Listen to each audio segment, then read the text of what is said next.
Good morning everyone and welcome to another Top Echelon stream. This time we have the finals for you from the NA server. And Wargaming has promised me that I will indeed get a room invite this time for NA. So hopefully that will actually happen and we will actually have a stream that is worth watching with proper tournament gameplay as has been promised. So I'm going to take away the preview now so that you see the current scoreboard that we have on NA. And the top 4 of these, which is a very clear top 4, is going through to the final stage, and the final stage is what we'll be streaming for you today. I actually have no idea which matches I will be streaming and which matches Brian will be streaming, but we should both have some nice matches for you guys. And like I said, it's going to be fun either which way. These teams have all proven their worth. They've all pretty much boned. Purple even won all 7 round robin rounds, so that's definitely saying something, and I'm looking forward to seeing them play. So hopefully we will get to know that soon. Like I said, these are the ones that we have today, and it will be Pincer versus Void, and that means that it's Resistance versus Purple. And like I said, we don't know exactly who we are going to get. But in about 5 minutes the room will be up, and that will give me plenty of time to get things started on YouTube, because that always requires some menu activation, and I'm all for doing that in peace without having to worry about missing a room invite or whatnot. So in the meantime we get to enjoy my pretty little garage. I like the summer theme and all of that, and the fury that stands in it. I do have some nice replays for you lined up. Some of them I've already shown in the earlier streams, but I also got a new one for you guys. There will be quite a bit of time between the matches, so then I will able to fit either 1 or maybe 2 replays into it. Because you don't want to see me playing on PC, I absolutely suck at that. So I want to avoid doing that at all cost. So we now just have to be patient for around 4 minutes. I have to activate the YouTube thing in about 80 seconds, and then we will be good to go. We will start today on Middleburg. I'm just going to call up the map now so that we can look at that. Middleburg looks something like this. You have base C that is in the hills, you have base A and B that are in town, and that is also what makes this map one of the more tricky maps, because you can't really dominate 2 bases from one position. You can dominate base A and base B from the city, but at the same time there's so many different positions around the city, and of course there's many buildings in the city, but that's why it's called a city. But what I mean is that it is pretty easy for the enemy team to steal a base unless you spread out your team quite a lot, and that means that you would make yourself vulnerable. So it is definitely hard to keep 2 bases, unless you get base C and no one else bothers with attempting to get to base C. But overall, the positioning around C, in my opinion, is a lot better than the positioning around town. Unless you have like a super heavy, because then it just takes ages to get anywhere. But yeah, we'll have to see how this will go. And YouTube should be going live soon. But if we have a tiebreaker, we get to go to pretty much my favorite map, which is Faust. I'm going to call that up in a moment, just waiting for YouTube to catch up. There we go. And Faust looks something like this. I absolutely love Faust. You have basically the map base in the lower left corner, and you have bases C and D closest to their respective spawns. Base B is situated nicely in the middle, but there's so many troll positions that you can get shots in from on this map. I love the whole bridges and tunnel thing that it's got going on, and it's just a lot of fun. So with that, we are officially live on YouTube. And I actually have 3 moderators on duty, so that's really nice. Welcome guys. Lovely to have you here. And we are just waiting for a room invite. But yeah, this is what Faust looks like. We've seen some really interesting gameplay, people getting base B very early on and that not being stolen from them again, but also just people slaughtering each other instead of waiting to get caps It's just been absolute massacre today with the battles, and it's been absolutely lovely. We saw all the Disney princesses take it home on the Asia server in the team of E7. And I say all the Disney princesses is because they named themselves after Disney princesses. And I think that is pretty epic.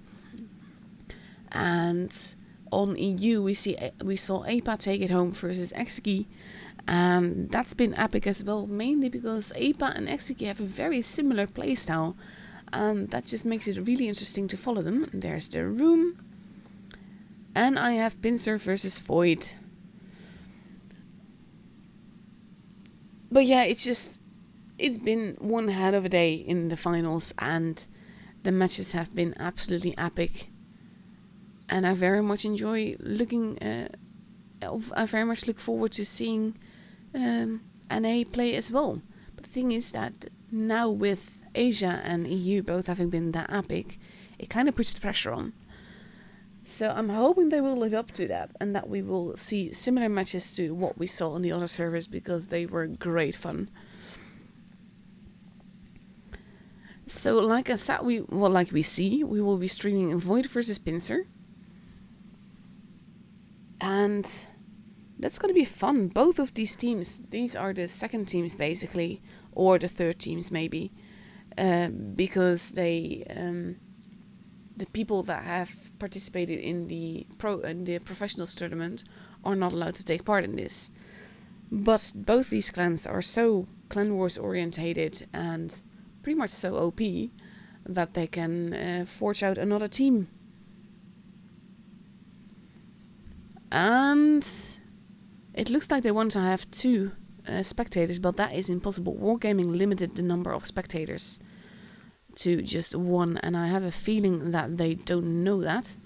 So I'm going to just quickly contact Zaytu on Discord about that. So you guys wanting... can't type at this hour. 2 spectators, but Ouija limited to 1 for the top echelon.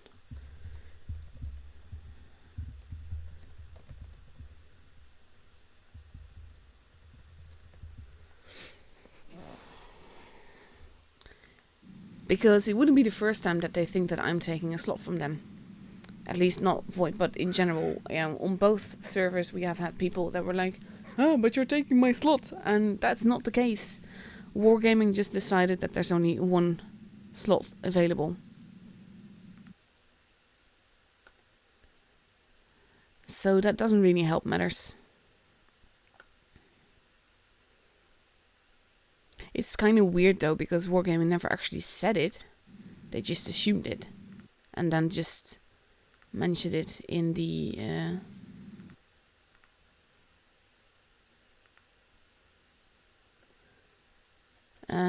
just said it in the tournament channel and nowhere else. So I'm just trying to find the post now so that I can copy that to them.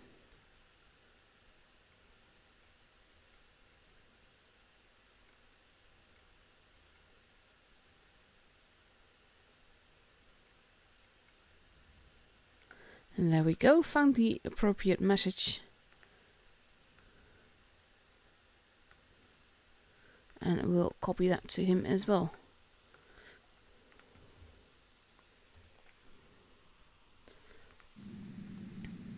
So yeah, only 1 spectator allowed for both teams. For each team, I should say. And with just over 1 minute left to go, we are ready to go. And we will be going with, on Void side, 3 IS-4s, a 113, an AMX 50B, an Object 140 and an E3. And we have on Pinsir's side 1 113, 1 2 3 Object 140s, 2 E50Ms and an E3. So that is a lot of mobility on Pinsir's side. It will be interesting to see what they do with it. We saw an epic rush in this map earlier today. And it was one of those rushes where you're like, this is never going to work, and then it worked. It was lovely. In the meantime, dry ass jokes are being told in the chat. Oh dear. This sounds promising for the rest of the evening. Or night, I should say.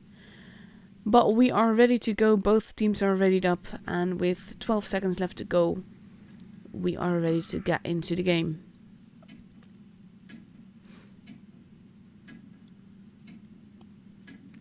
And here we go for the first match of the top echelon finals for the NA server. Hurricane Ike does not have an avatar, everyone else does.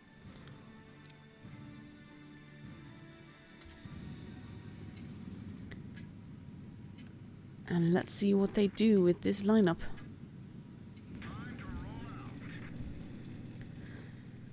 And we have Void that is focusing on the hill. They are all going there. And we see that Pincer is sending 1113 to cap.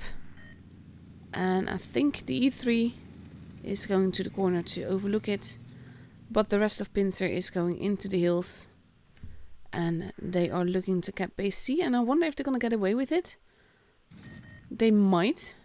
Because there's no real fast opposition for them to take part in. But I'm not sure if he's going to get it. Oh, he actually abandons the plan as they spot more people. And they go off towards the city. But they have a base. Base B is being capped though. And with base C being abandoned, that means that a Void will have a cap advantage. And we see Pincer now basically clustering.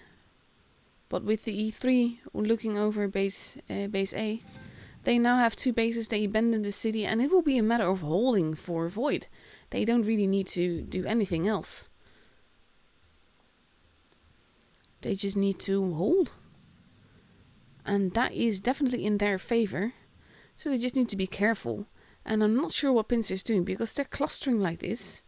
And that is not really a good thing because they're allowing... Oh, they are now seeming to push over. They're tracking Mokka. But Mokka is bouncing surprisingly many shots. And it's taking... Ooh, Cosmic Wolf just almost got deleted. And he actually did get deleted. And they lost a tank trying to take out Mokka. They do get them out of the way. But it cost them quite a bit of HP. And Void now has a 2k HP advantage. And they still have the bases. And their 140 is looking at the E3. They need to get the base. And now Tanks Go Choo Choo has been caught in a very bad position. Where he can get shot from the E3 behind. And the IS-4 and the 113 before. And this is going to be an epic HG shot. Let's look at that. Ooh, that is a massive damage. He sets on fire and he's gone. Hurricane Ike just died as well. Both teams have lost 2 tanks. But look at the difference in HP and the way that... Okay, the way that Void just had a lot of healthy tanks. It does not now, but they do have a gun more. And there we go, both teams have lost 3 guns. But overall, it will be all about the focus fire. The AMX is on long reload now. And Red Sniper is being taken out. Next shot will get him. The AMX is next. But Super Sloth is almost dead. There he goes. It is 3 versus 2. The AMX is almost reloaded and he's going straight for the E50M. E50M is turning around, but we've already hit 1k points. And the game is for Void. Not sure why I can still fly around like this. All the players are already gone. But I seem to be stuck in battle. Let's exit to the garage. Mainly because I don't want to miss the next match. But we were just stuck. Or at least I was.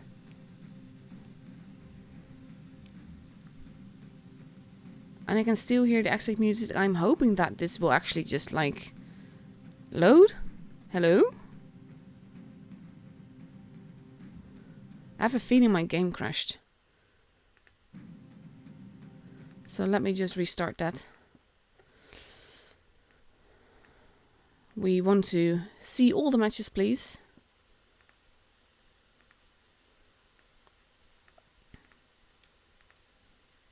just need to resize it a little bit. There we go. It did this again yesterday. I don't know why. My internet works just fine. I mean, I'm streaming, come on. But it kicked me out then too. And I don't know why it's doing that. I'm just hoping I make it back in time for the room. But this would be fitting for the whole tournament thing. With all the glitches and all of that.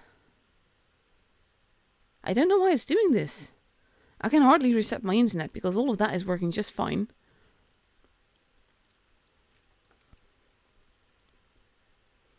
There we go, synchronizing data. 2 tournament rooms. I'm readied up exactly at the right... Ooh, at least I'm not the only one. Server had massive issues by the looks of it. And I'm glad I caught that on stream. And this will not make a lot of people happy. I have no idea what's going on here. That doesn't look very promising indeed. My lord, that would have gotten a lot of stress. We are now 1-1. Because one team didn't have... Oh god, really? One team didn't have 5 members. I caught this on stream. I will report it into Wargaming. I'm actually going to tag the stuff right now. Massive issues on NA server. We all got disconnected. Second victory was assigned by default. So we're basically missing a game. That is really bad. Mocha only just managed to get back.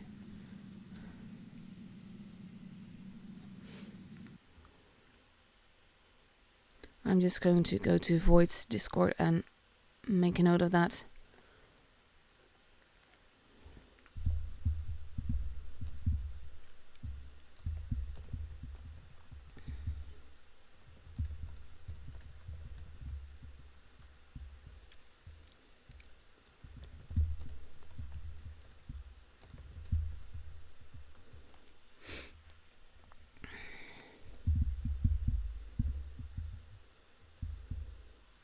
Apparently console crashed as well, so that's very promising.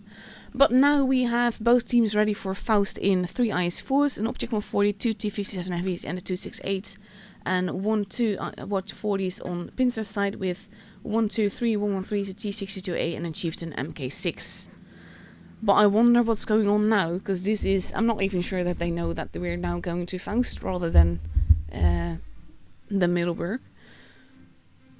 And this will be a massive like, what the F?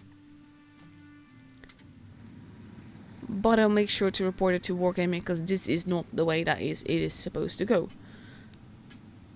And I very much wonder if the same happened to Brian.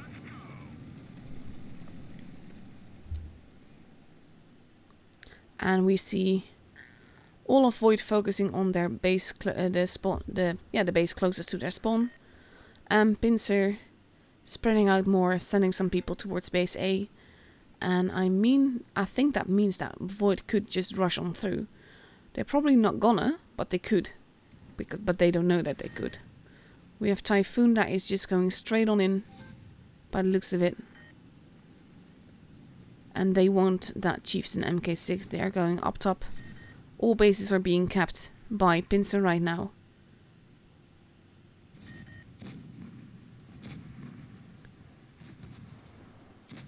And we have the 140 going in for the base, going after the 113.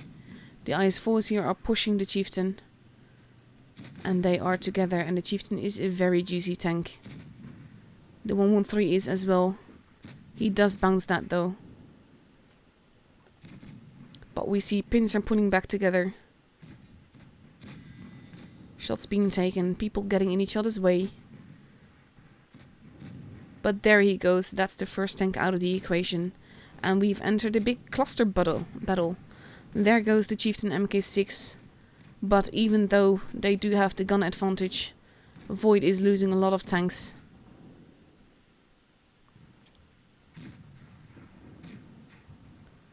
And here we go, T62A. That's a nice big shot. Both teams have lost 2 tanks now.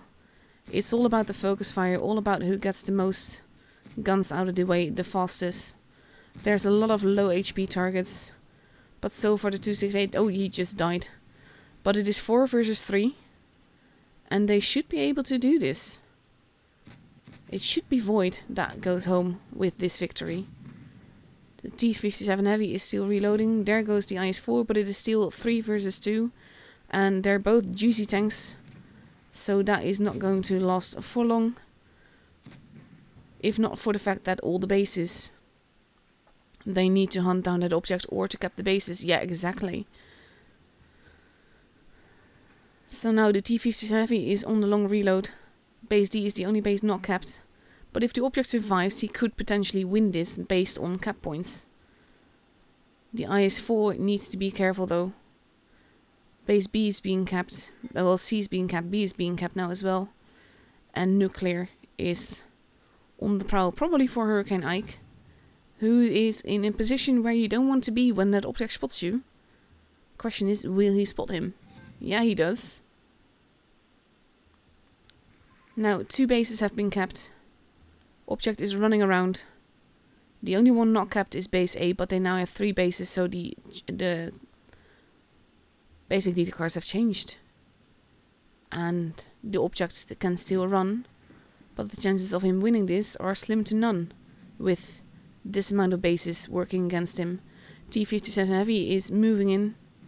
Object 140 drove into a building there, getting behind it, turning around, wanting to get away, knowing that there's tanks hunting for him.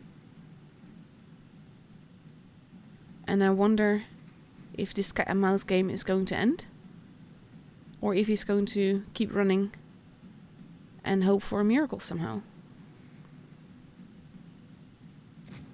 Massive shot into the object 140 now. And it looks like T57 Heavy is stuck. But there he goes. And that is the end of the object actually shot off in the bum. And Void takes it home. Void also got the first victory. If the second victory had been from Pince, that would have been really bad.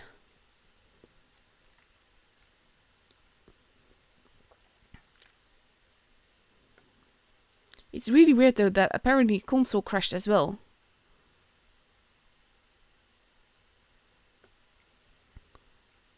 So that is really weird.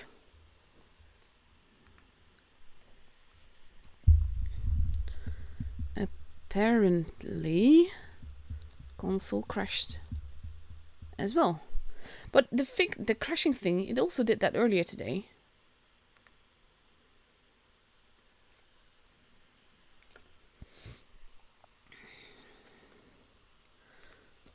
They can't. I'm just getting a thank you on the Void server for calling it in.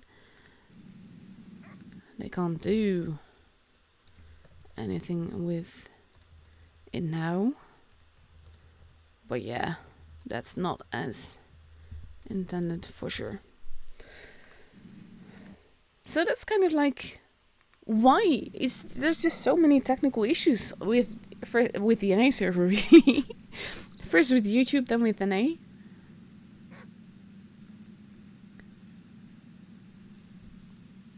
But I'm just glad that Void took the second match home as well, because then at least, you know, Void had 2 legit victories. But it did throw off all the game and all the concentration, so I don't know how much in what manner Wargaming will accept this. It's so weird though. Ooh! Oh, hello! Do I have that camo on this account? I actually thought for a moment that I was getting like a lovely little offer. No, I don't. This is like the pro of a press account. You don't need to think about these things. You can just do them. So let me just replace that and make it look cool. It does look lovely with this camo though, but this looks so much better. So that means that I'm going to be taking this tank into battle from this moment onwards. Does look fancy, doesn't it?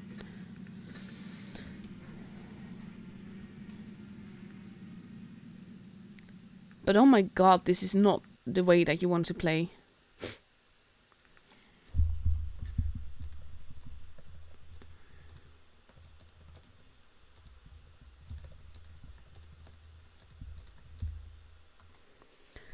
Thing is that I thought that it was just me, that my game was having issues earlier tonight when it was not allowing me in. But turns out that it's not. So in 60 minutes we'll get the new match, which means that I have about 10 minutes to show you replays, which means that I'm going to show you a replay that I actually just got. Which includes the tank that we just saw in battle. Thing is that I generally never use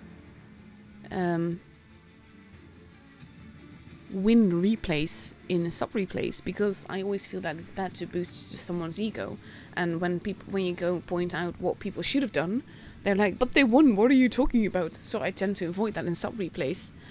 But in this case, while streaming, it's not nice to show losses and draws all the time, so then I do use the win replays and I just commentate on it as they go. But it also means that I don't always have that many win replays at hand. So I actually kind of ran out of them. But I do have some nice ones. This is one of them. I haven't seen it yet, but I know the end result.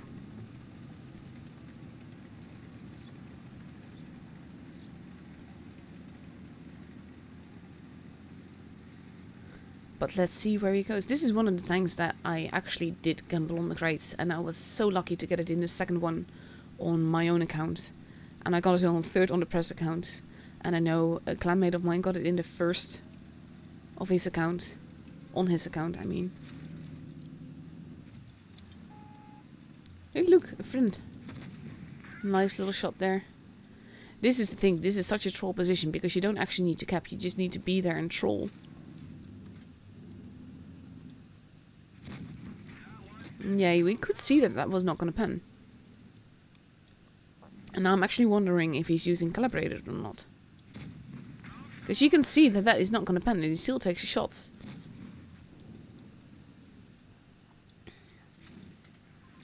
That IS-7 is the bigger risk. Yeah, I would keep my eye on him. Nicely done. In the meantime, seeing more lame jokes happening in the chat. Oh my lord, I love that they're trying to make me laugh, but it's, oh my god, it's so bad. I mean, someone just asked, want to hear about the farmer that got a medal? It's because he is outstanding in his field. It's so lame. But I'm really tired, so everything is funny when I'm this tired.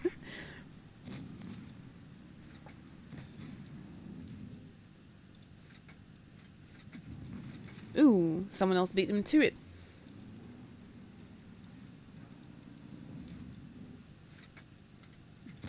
I like that he's using HE at this distance though. Chieftain allows for it, even though you wouldn't say it. There we go.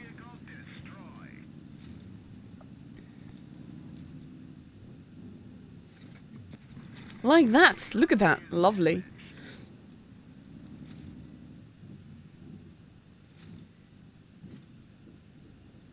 Also find it really funny that there's a guy called John... No, it's actually written all wrong. John Verstappen. Which is like very similar to Verstappen. Who's like a Formula 1 driver. 1A3 has been spotted. There we go. And a nice little bounce to boot.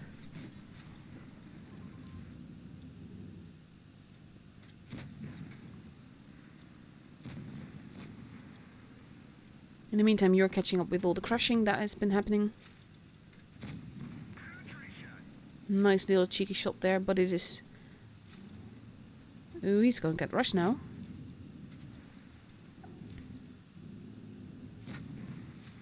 Nice little bounce.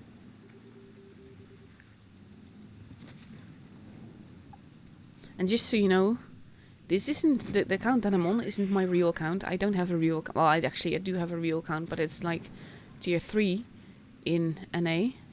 I use the whole press account thing.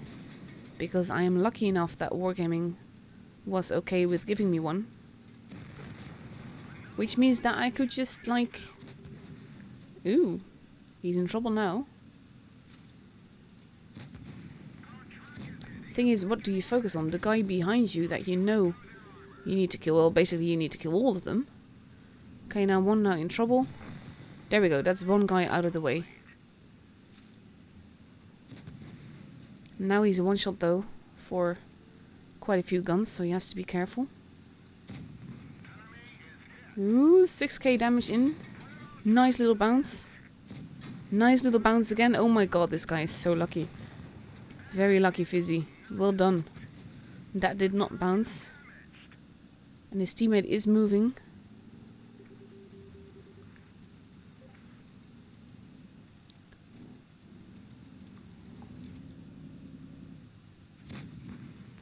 There we go. Nice teamwork. Well done.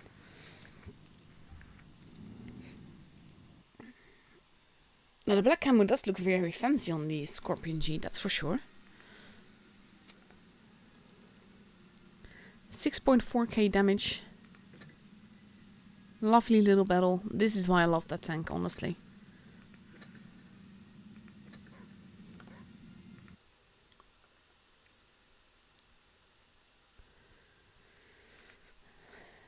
So now we just have to wait for the room invite. Let's see when that will come up. I'm not expecting it's actually still 6 minutes. I'm going to show you another replay. Actually, I know which replay to show you because it's not all that long. Actually, I think it is. But I'm going to show it to you anyway because I really love this battle. And I want to entertain you somehow.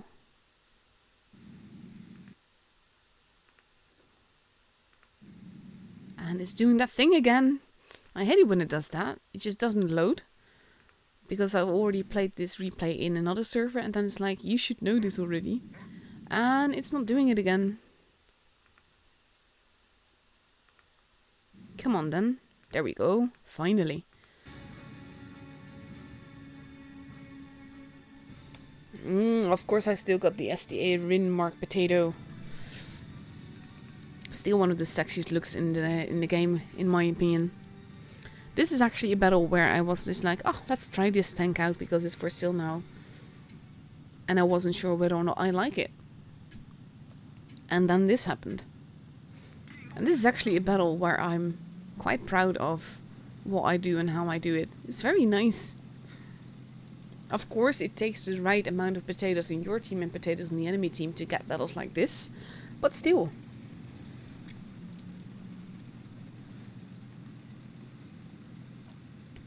I like pretty tanks, to be honest. I will always go for flashy camos and all of that. Even though it's by far not anything like the real thing. Because it's just so much fun. So I have a nice little bounce and a nice little snow shot here. And I'm just hoping to get another shot in while I kept the base. I honestly don't mind getting shot a little bit here. But I did over angle a little bit and I didn't wiggle. So it's my own fault for this, really. And let's see, there we go, first kill has been taken care of. The Panther 2 is camping, but he's not in any position to shoot us. And with us, I mean me and my teammate. But the Ice 2 Berlin is nicely available there to get shot. With a J Panther 2 arriving at the back there. And I actually want to shoot him, but he's nicely hidden. And so is this guy, so I can't actually shoot him.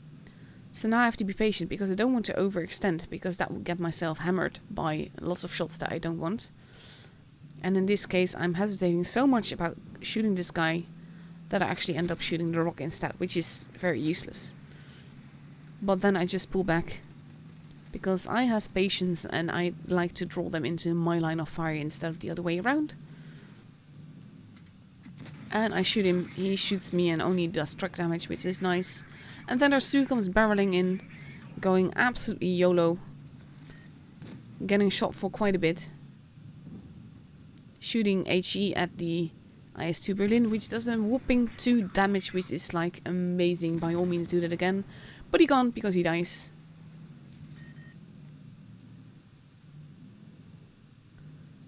And here we go, nice little fire. And my teammate finishes him off. And it is 4-3, so we should have this. And I decide to just go after the Panther instead, because I know that he is there. And I have the illusion that I can make the shot, but I don't, because I actually shoot the wrong part of him. And then I go after him, he runs away. And I just give chase, because I have nothing better to do really in this game, so far. And it helps that he gets stuck against a rock, which means that I can HE him in the bum, set him on fire, and do a near 600 damage for that. But my teammate just dies. He kills him. And I decide to go after him, because my teammates on the other hand, on the other side, are not doing all that well.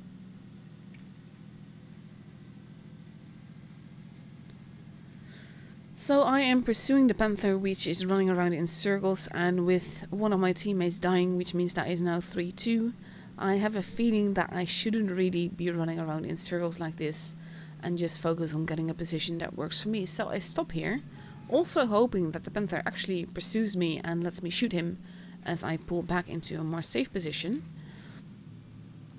But I can make this lovely shot all the way across the map when the Panther just stays and hides. And now I am just hoping that the enemy team will do as I would need them to do in order for me to take this home. And it starts by the Rudy doing just that. So I shoot him and I kill him. And now I'm at a loss because I can go left to try and chase the Panther. But that could cost me. But then the Panther just arrives and decides to come to me instead. So he bounces, I don't, but he's still not a one-shot. So I'm in a little bit of trouble here, because I can't HE his side. So I have to focus on shooting him the old-fashioned way with my last APCR shell. And now I just have heat and HE to kill him off with. I could potentially have used HE here, but I just need to take care that I don't shoot the tracks, but I shoot above the tracks. And that is what I do, and I kill him off. And that just leaves one tank. So I go back to the position, because for all intents and purposes he should be here, and he is. And I'm not a one-shot for him, he's not a one-shot for me, but I can shoot the roof of his head. And I'm not sure if he can do that with me. He uses his phenomenal gun depression though to try and shoot me, but he bounces. And now I just need to... He probably doesn't know that I can punish cheeks. But there, with that, I finish it. And I've done a really nice damage. I really like this this battle. I mean, 5.1k damage in tier 8 is not all that bad, I believe. So I'm quite happy with that. 1527 base XP. 443 supremacy points. I love it. And we have a room invite, so let's accept that. And we now see Purple versus Avoid. There is Brian, my co-commentator. And that actually means that Purple got knocked down by Resistance. So basically the number 1 got knocked down by the number 4. That's interesting stuff.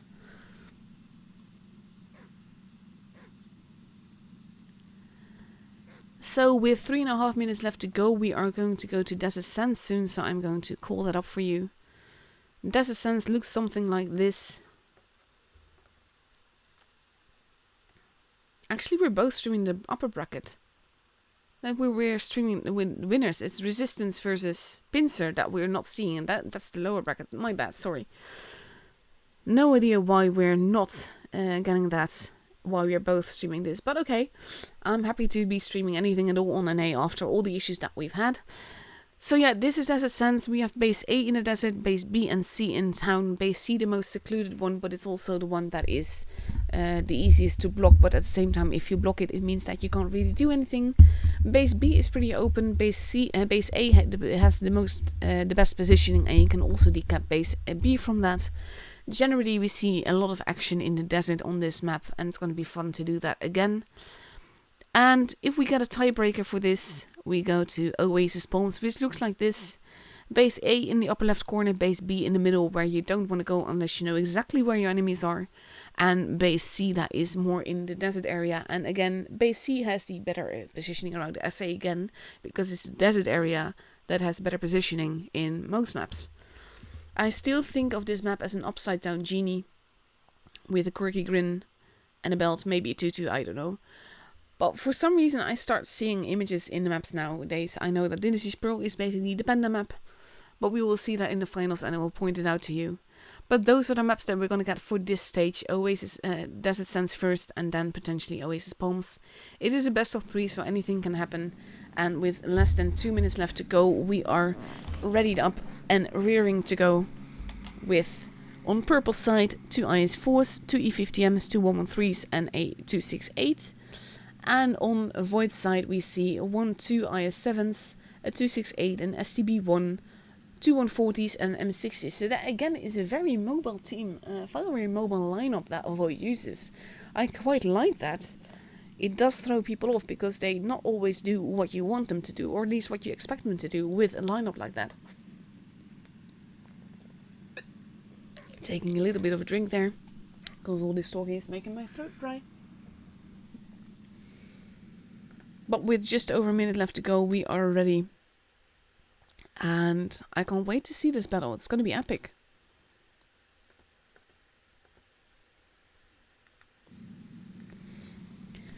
But we are both teams are ready, commentators are ready, everyone is ready to go. And this is again where I would love just a little button where team captains could say, I am ready. And when they are ready, they just go.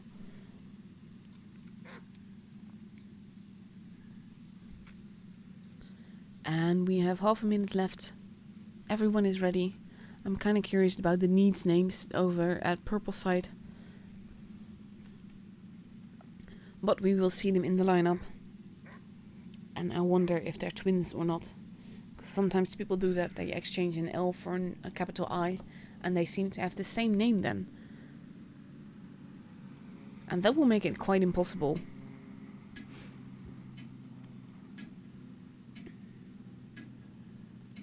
That's actually Miss, not Mrs. I'm not married.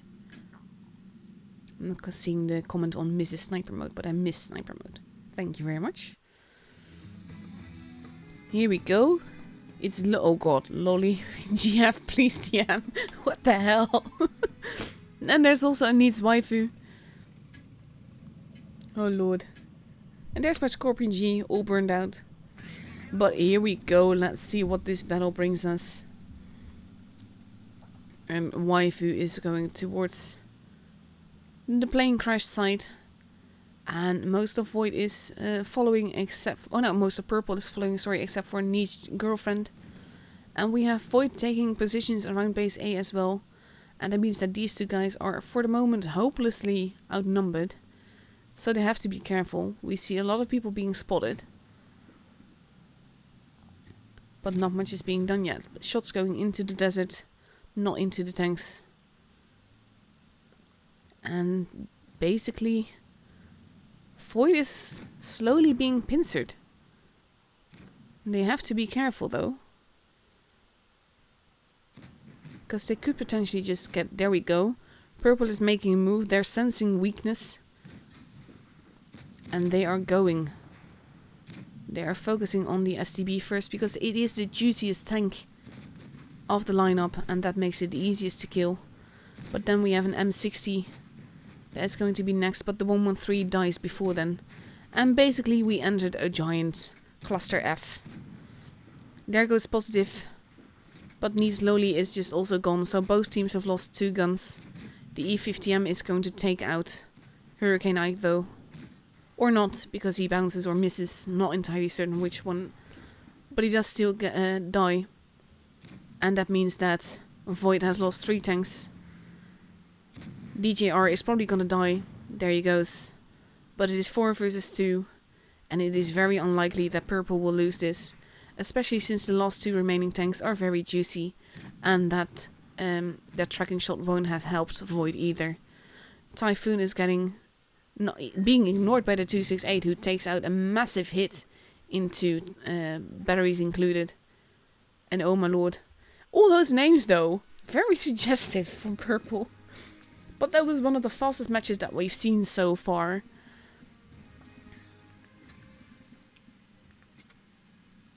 And just, I'm actually going to take you back there. We did ready it up, so we won't... Come on, there we go. Look at the difference in damage, but this was a very quick game. It was only 2 minutes long. Come on. That is awesome. You also see what time it is here. It is quite early, depending on how you see it. But that was awesome. Very quick game. Lovely focus fire. And the moment that purple realized that they were not all together, they just pushed straight on in.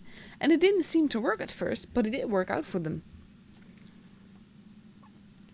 So we have now purple ready with 2 E50Ms, 2 IS4s, a Batchat, a 268 and a 113. And Void is still deciding on what to take for this second match on Desert Sands, assuming the game lets us and doesn't derp again. And we see that they are ready in 2 IS4s, a 268, 2 113s, an M60 and a 140. So again, still a lot of mobility, but a little bit more 113 and IS4.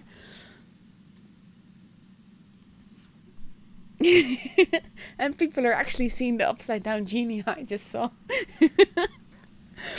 I like that. But in 30 seconds we are ready to go. And we see some changes happening on Void's side. They are changing their lineup.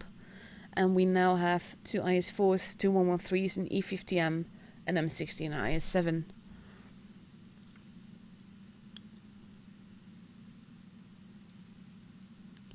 And we are ready. Let us go and have a match.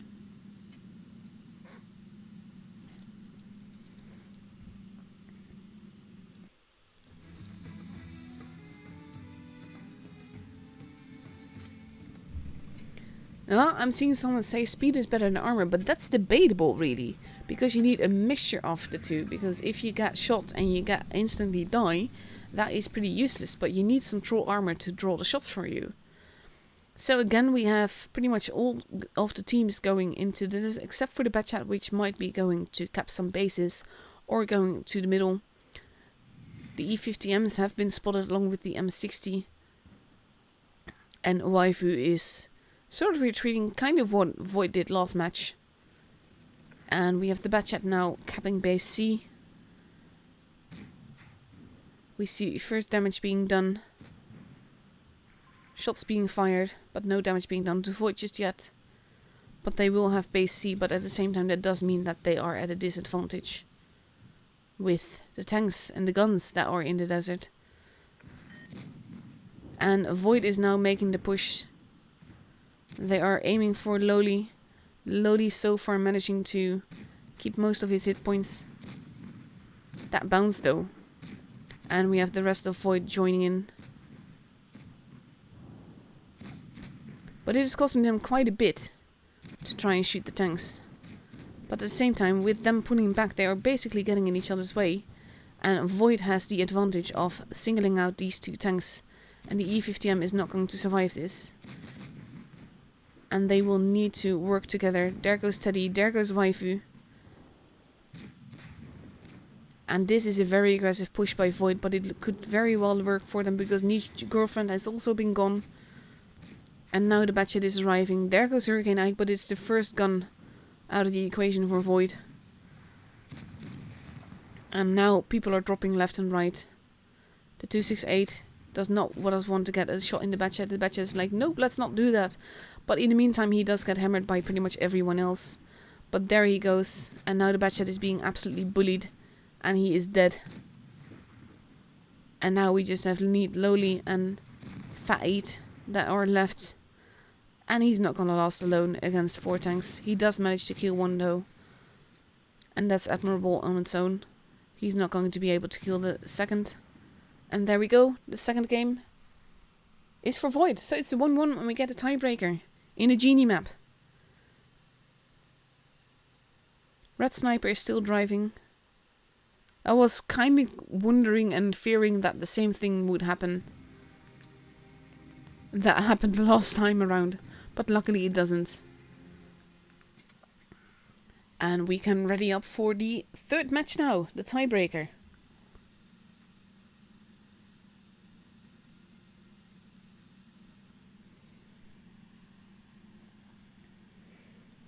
And minute and a half left to go. Pretty much everyone is ready. except for the room itself, which is still counting down.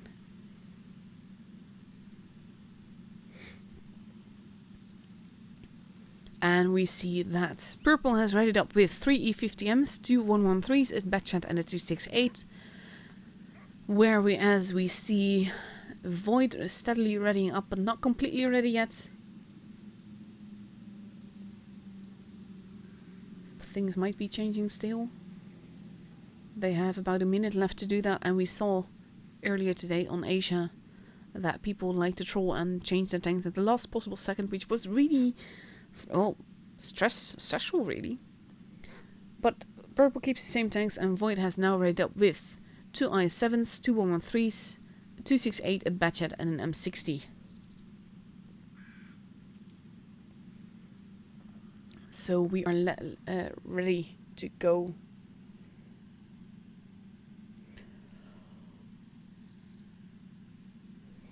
And it is very early in the morning here. But it is lovely to be able to stream this. I always enjoy streaming things like this. And here we go, we enter the countdown clock.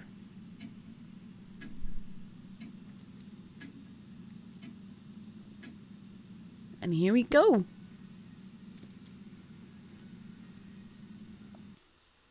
Well, let's see who wins this tiebreaker. Again, if you lose this, not all is lost. You still have a chance to fight your way back through the lower bracket.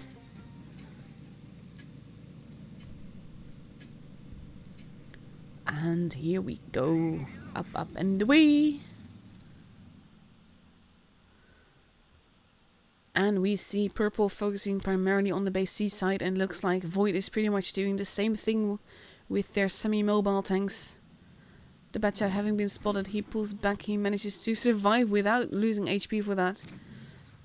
With the 268 at the back, missing the Batchat.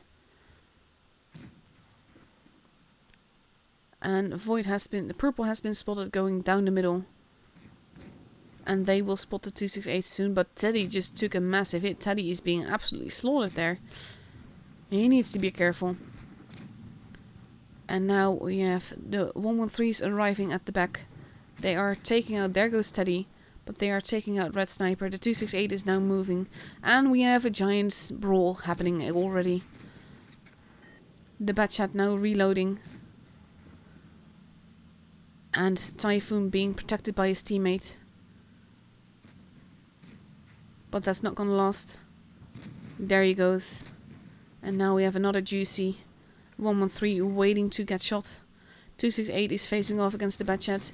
Batchat is taking out the M60. Lowly just lost a ton of HP. And now both teams have lost 2 guns. Both teams have lost 3 guns. It's now dropping left and right really. But HP wise, the advantage is slightly in Void's favor. But they need to be careful because that can easily be lost.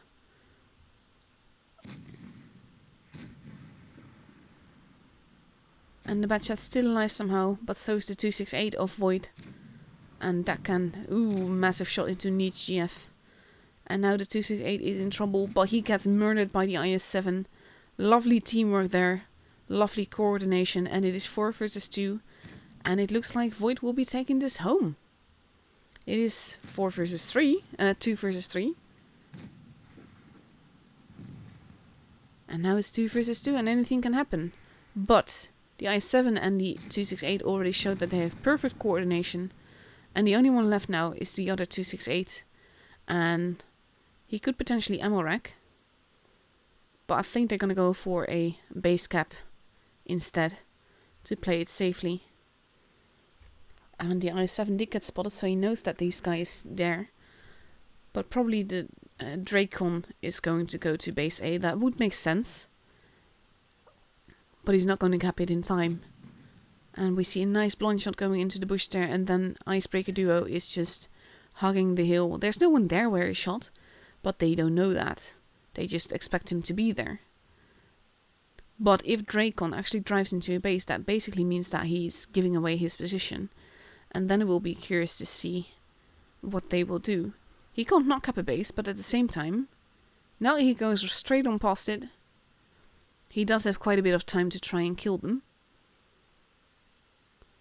And the IS-7 is now making his way towards base B, I believe. Again, that would make sense. He's going into town to see who is there. Trying to spot, even though Dracon has long since moved past. And now he's capping. And it doesn't deter, I don't know, Dracon from moving where he is. He's running around. And it's going to be 268 versus 268. There we go. One of them has been spotted. They've both been spotted. Bounce, bounce. Nothing happening just yet, but they have 2 bases. And as long as they survive, Void should have this. And now we're gonna have some 268, 268 action, so let's zoom in on that. That's a bounce.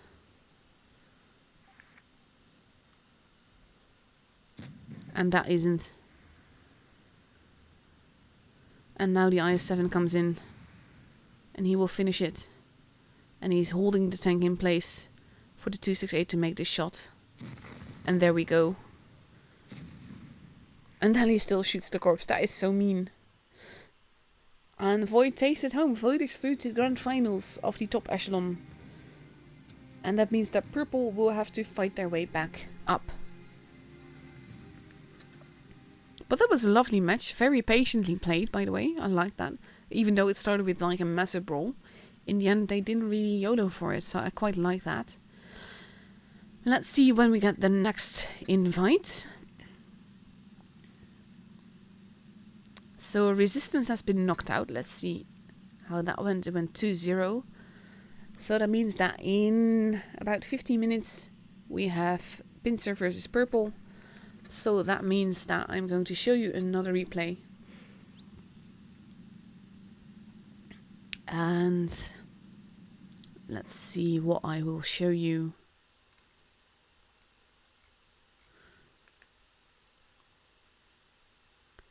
There we go. I got one freshly yesterday, so it's not been overplayed all that much yet. And he wants to wear his I Am Famous shirt, so he will like my showing it again on the NA server.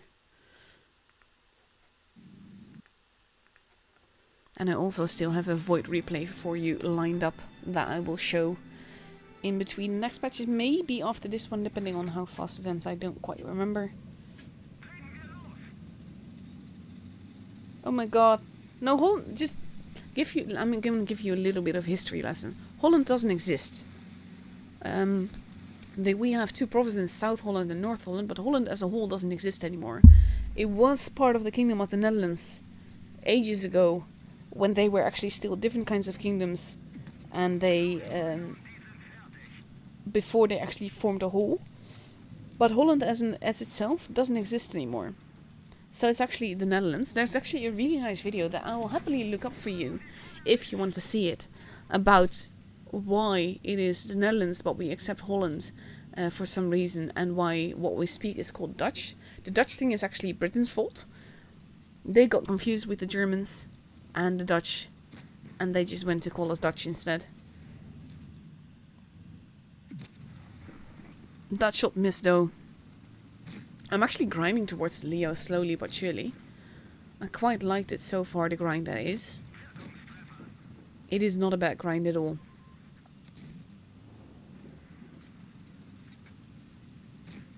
And now he's getting in the way of his teammate. Takes a shot for him though, that's really nice.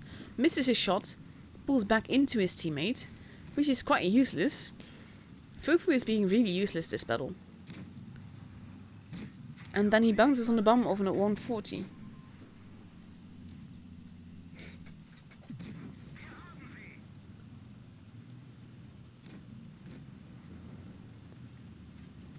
So let's see what he does now, because he kind of has to help his teammate. Nice little shot there. But he also has to be careful not to overextend himself. And then he only does truck damage, which is not all that useful. And he's going to go down to help his teammates here instead. The waffle versus the object. But you always have to be careful not to bump into things when you're a Leo, because you just don't have the HP to make that work. But there he goes. And then we have a Leo at the top there that takes a hit. Then we have a mouse that is shot with not enough patience, so he shoots the gun instead. And he takes a massive hit for that. But it is 3 versus 3, so anything can happen still. He gets stuck against the corpse of the 1A3. But then he kills the guy. And the waffle is killed.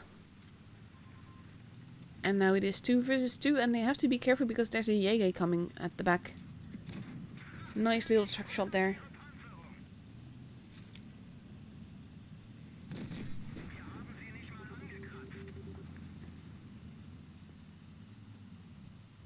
And now we are at a loss as to what to do and what they're gonna do.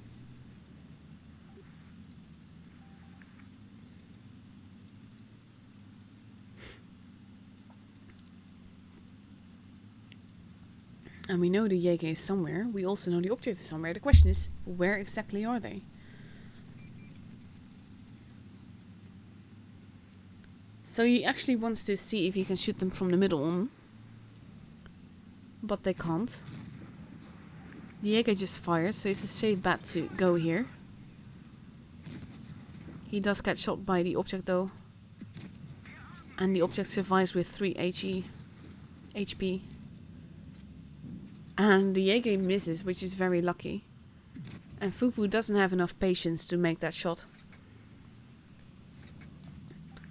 But the ending would have been a lot less fun if he had.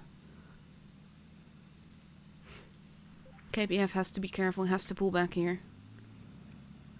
Like the Leo is doing. There goes the KP. And now Fufu only has 37 HP left. Pre-aim Fufu. You know it's going to be here. There we go. We are 4.3k damage in. And we have a 37 HP Leo versus a 900 HP Jäger. That hits the rock there. Which is very nice. And can he do it again? Yes, he can. And now the Jäger is a one-shot, but Fufu is like, breathe on me and I die. He could have splash damaged that rock with HE and Fufu would have been dead.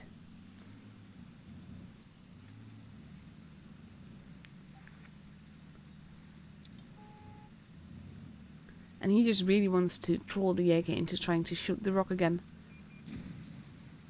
Which works. And then Fufu kills him. There we go. 4 kills, 5-2, 5-2 damage. Really lovely. Nice little ace here. Lovely amount of credits as well. 1488 base XP. And let's see how much time we have left. 10 minutes, so we have 5 minutes left. No, I'm not gonna risk it. Because I don't know the amount of time that the other games have that I could show you. And I don't want to risk missing out on the room, especially since the NA matches have already been absolutely riddled with just technical difficulties. If you look at this, by the way, you drive it in the battle, you see the same thing. There's no one inside, it's all ghosts. But it looks pretty uncomfortable to be in there. All the same though, it is a funky looking tank, it is funky to play as well, it's quite fun. But yeah, now we just have to wait. And that is kind of the boring part. I'm still annoyed at the dog. There's a dog in this garage and you can't find it. You can't see it, but you can hear it like all the damn time.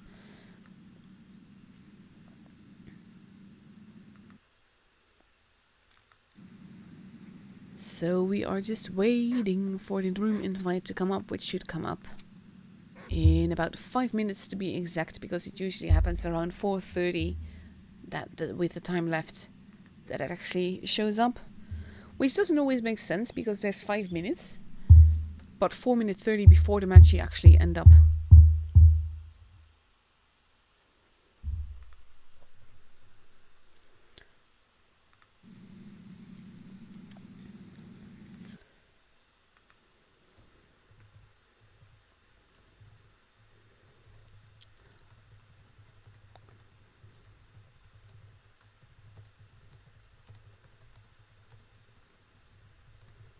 In the meantime, I'm getting some messages on Discord.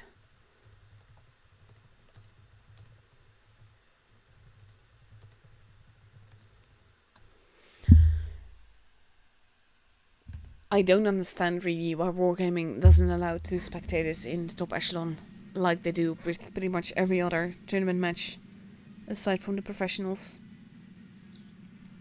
Why limit it? And at least if you limit it, fine, but then why not put it somewhere like in the rules or something? Because it doesn't actually say that, I believe. Let's go have a look at what it says about the regulations. It doesn't actually say that here. There's actually no dedicated forum topic to this, I believe.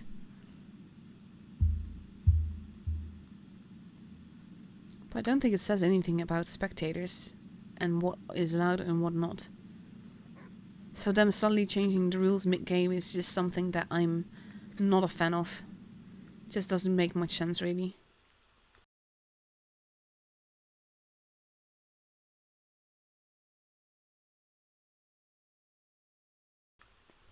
But we are ever getting closer to the next room invite.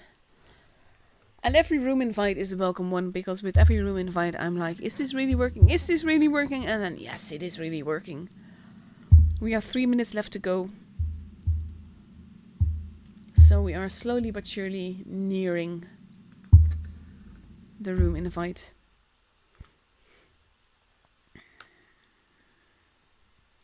Good luck at your appointment, Dwarf.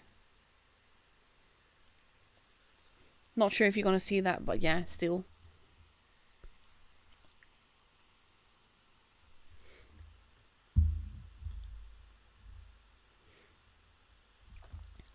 And we just have to wait. This is basically... I can show you all kinds of things. Like, you saw this replay.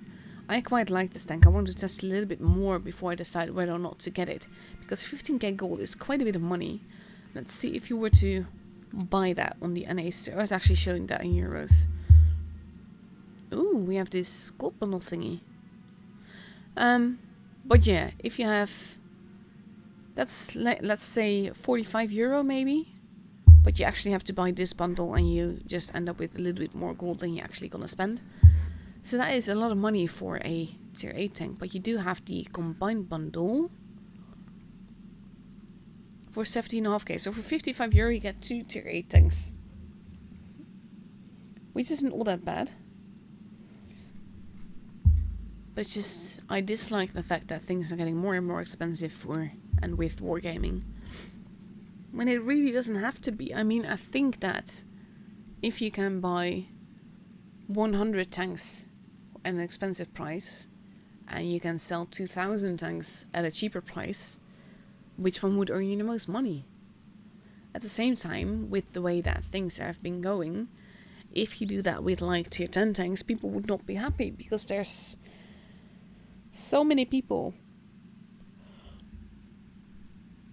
that don't really have a clue yet that will then be driving tier 10 tanks. And I mean, there's already a lot of people that don't have a clue that are driving tier 10 tanks, but then they can just buy them off the fly and not even grind for it. So I understand the part of not wanting people to just buy tier 10s. At the same time, I really want a T95 V6 and I really want a T22 and I really want the AMX 30B. I'm saving all my gold on my normal account on the EU server for that, hoping that they will come to the store at some point. And with that in the store, I mean not in crates, but for gold rather than for money. There is the room invite. I managed to chat away the rest. Brian is ready. I am ready. Now we just need the teams. And we have Pincer versus Purple, and the winner of this will go against Void in the finals, in the grand finals, I should say, because this is the finals of the lower bracket. I'm seeing someone ask, how is the ESU 130? It's not really my kind of tank. I honestly haven't played it enough to really make a proper judgment, to be honest. But all the same, I'm not that big a fan of it. But TDs don't really fit my playstyle these days, so that might be it. So slowly, more Pincer tanks are arriving in the waiting room. And we still have 4 minutes. about the dog clan. Actually, don't know what you're meaning with that, Mark Potato. But yeah, we are going to Alpenstadt. So I'm going to call up the map for you. This is Alpenstadt. I quite like it. You have base C, which is the heavy base. Base A, which is the map base. Base B, that is in the middle. That has a lot of lines of fire into it. And we've seen some really interesting matches on this map today. And I'm hoping that NA will give me a similar interesting match.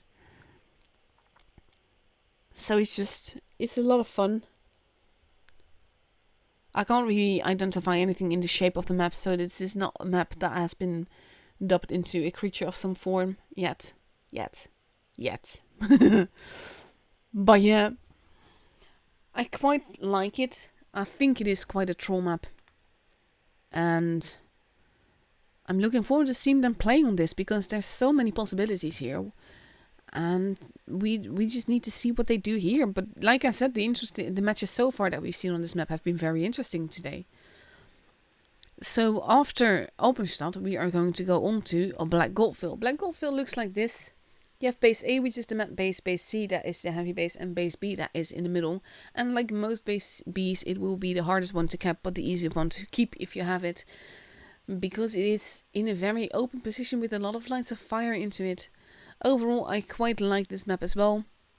Depending on what I drive, I either go A or C. But usually I drive fast tanks, or at least mobile tanks, and then I tend to go to base A. But it will be fun to see what they do on this map too. So I'm hoping for a tiebreaker again. That also means that we have more tournament matches, which is always more interesting than seeing me play replays. But with just over 2 minutes left to go, we are ready. And we see that Pincer has readied up in 2 E50Ms, a 268, 3 140s and a 215B. And Purple has readied up in a Foch, a Batchat, a Grill, 3 113s and an STB. So a lot of mobility on both sides, combined with a tiny bit of armor and a lot of DPM. So I'm going to enjoy watching this and seeing what they do with these very mobile lineups.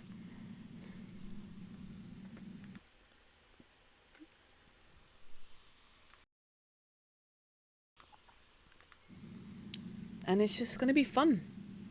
I like I said, I like Alpenstadt as a map. With this lineup, I would expect the clans to basically clash at base A, because that would make the most sense. But at the same time, with a team, you don't really need to mind what would be logical at all, because you have a team, so you can go anywhere, do anything.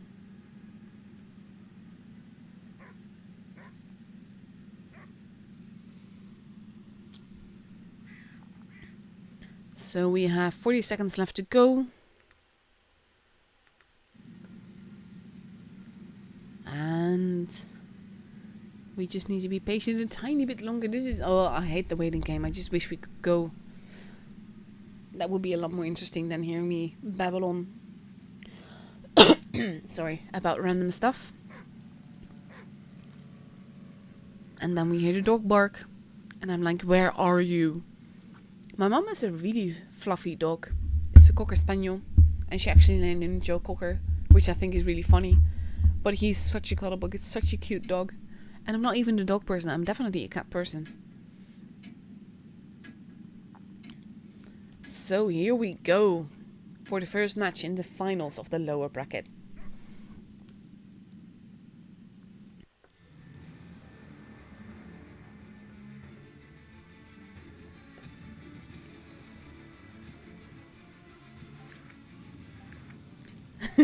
Abandoned shrimp? Okay.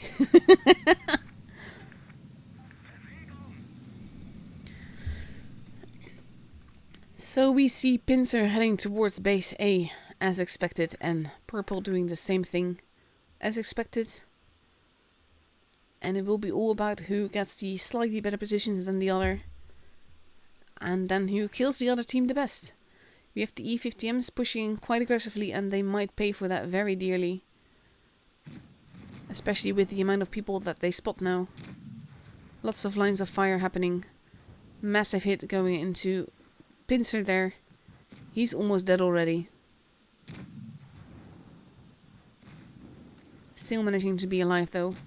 But it's basically an F fest really. Again. We very enter the brawl stage very early on this this server really. But then with Axiki and Apa we pretty much had the same. There goes Teddy, the Fosh is gone. And it can be anyone's game still. Fat Eat and Maximilian are gone. There goes Neat's girlfriend. And it seems to be going to be Pincer's game.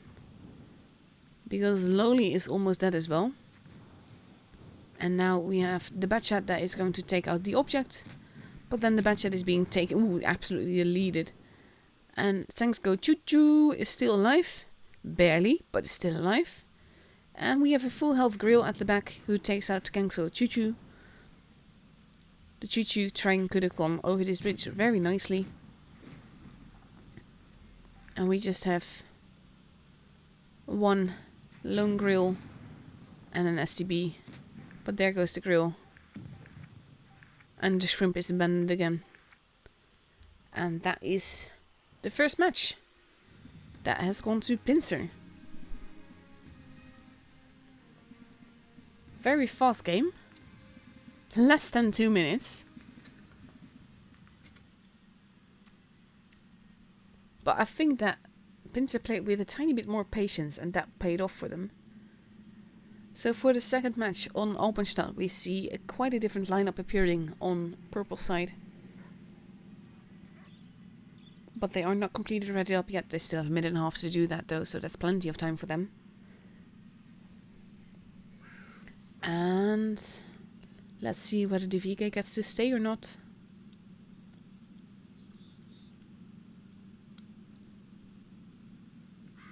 But we have Pincer now completely readied up with one offline player. I hope he gets back soon. There we go. With 3 Object 140s, 3 215Bs and an E50M. We might see a little bit of change there. And we have... no, same thing. And we have purple that has completely readied up in 1, 2, 3 Ice Force, a Batchat, a VK and 2 Mice. So that's a very heavy lineup with a little bit of speed to troll. And it will be fun to see what they do with this. Logically, I would expect them to go send Batchat to base C and to have the Mice and the VK hold B. But again, logic has very little to do with team play. They can go anywhere they want. But that's what I would expect them to do with this lineup. So with 30 seconds left to go, we are ready. I'm just going to make sure that I have no map on the screen for you guys. Otherwise you would have probably cried about it already. And rightly so. And here we go. Into the second match of the finals of the lower bracket.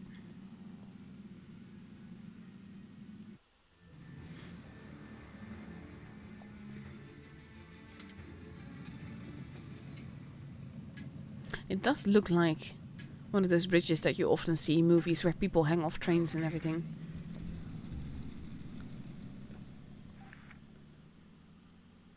It's kind of mean to abandon the Shrimp though. And it's actually Pincer that is also going to go towards base C.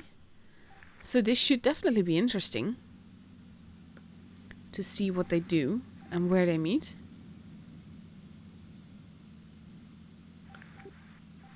Neat's girlfriend is moving into base C. And he's joined by Incension. And the Object 140. The mediums are rushing in. But they do cap the base. And now they are getting DPM'd. And Neat's girlfriend, please, is really in trouble. And there he goes. But the VK just took a massive shot into the object. And I can just hover here and show you everything. There goes Senshin. And again, Pincer going for very aggressive gameplay. But as long as they focus fire together, they can really do this. Teddy in trouble. Teddy actually manages to survive somehow. Both teams have lost 2 tanks now. The VK is being shot at. but is also doing the shooting. There goes Tenko's Choo-Choo. And purple can still take this home. The VK is in good positions. The mouse is blocking the shots into the teddy, but it doesn't work. And there goes the 215B. It is 4 versus 3. One has very little HP, is not going to survive much longer. There we go. And now we have one E50M and a 215B left. The E50M takes out the Batchat. And now we have Super Sloth driving into a rock. There goes the 215B. It is 3 versus 1. But the E50M does have the speed to run away, and he is nearly full health. But now we probably will see that Waifu is going to take base B, just as a precaution. Massive shot into the bum of the E50M there. And he's just running away.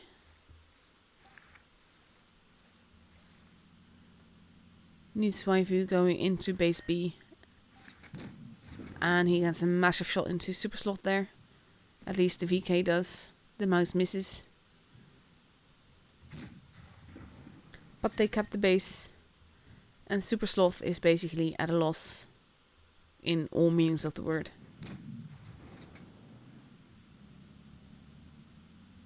Clutch or kick. Basically they want him to run off. And he's still alive, but he's going to run into a building there.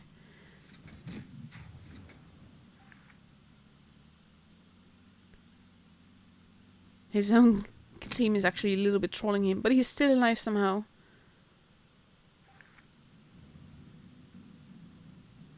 I think he's... No, I actually would have loved it if the mouse...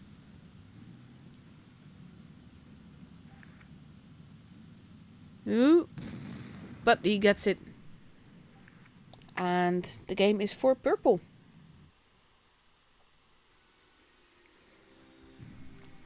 Very lovely fast game.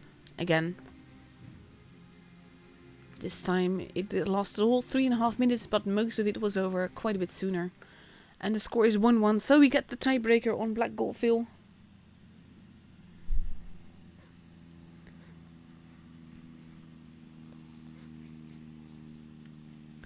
And in 1.5 minutes, we get to see what happens there.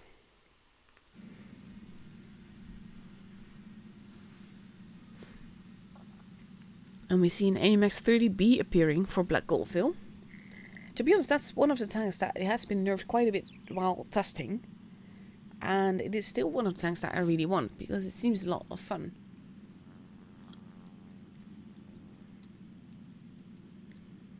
So with 1 minute left to go, Pincer has completely readied up with 2 E50Ms, a 215B, an AMX 30B, 2 140s and a D628. So again, a very mobile lineup by Pincer. And they seem to keep trying that, but it doesn't really always work out. And they will go up against a 215B, 2 113s, a T22 medium, a mouse, a YOLO wagon and an IS-4.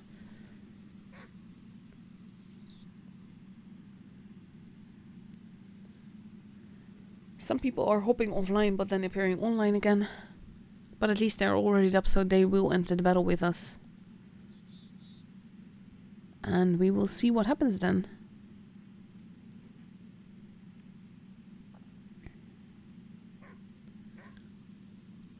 And in 10 seconds we get to go into the match and we get to see what happens in the tiebreaker for the final stage of the lower bracket that will determine who goes up against Void in the grand finals of the top echelon championship for the NA server.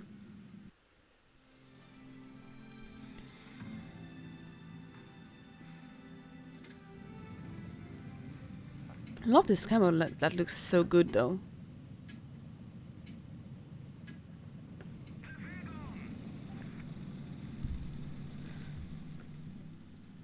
So let's go and see what they do with this lineup. Again, it's such a mobile lineup.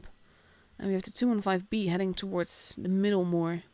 But most of Pincer is rushing through to A. But there's no one there. Purple is all heading towards base C. Probably hoping to catch someone on unprepared. And we see Pincer moving in, going after the T22. Very aggressive gameplay by Pincer. Not sure if they're gonna get away with it. Because now they are moving in. But ooh, the T22 just got deleted. And Teddy is now in a very precarious position. But all of purple is rushing in. And the mouse is ramming. And now both teams have lost 2 guns. But the YOLO wagon is moving in for the E50M. The E50M is next in line. But he bounces a few shots. There we go. In the meantime, Pincer is almost dead. But the IS-4 misses that shot. But there goes Super Sloth. There goes Senshin. And it is 4 versus 4. But one of the objects is not looking healthy and he gets murdered. But now they are shooting different targets. And the 215B is basically left for last. The YOLO wagon is moving in. Can he shoot the T62A? No, he can't. The 113 is not making a move just yet. There we go. YOLO wagon arriving.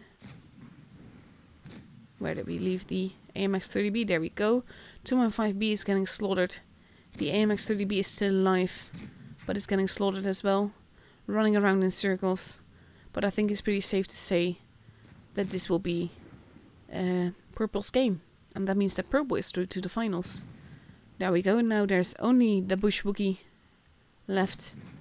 And he gets almost murdered there. Having 60 HP left. And there we go. And it is Purple that will go through to the grand finals of the top echelon tournament for the NA server.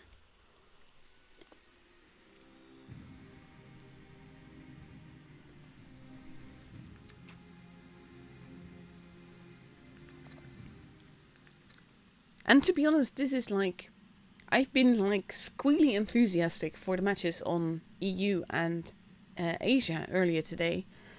But when I see matches like this, I mean, they're fun and I like the focus fire, but at the same time there's little beauty and elegance to it. And of course it's a wargame, it doesn't have to be, but it can. So yeah, now we just have to wait, let's see when the next match is occurring. It will be Void versus Purple in 18 minutes. Yeah. So that means that I can show you a replay. And let me find you something that works.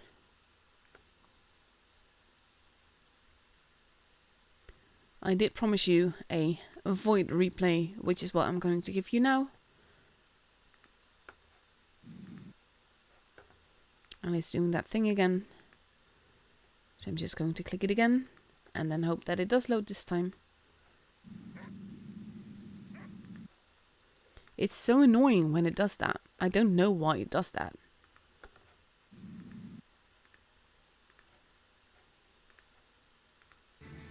Here we go. And it's a Void replay by Mav. The new name is impronounceable, so I'm still going to call you Maverick. You'll just have to live with that. In the meantime, I am moving to sit a little bit differently, mainly because, well, my legs are cramping.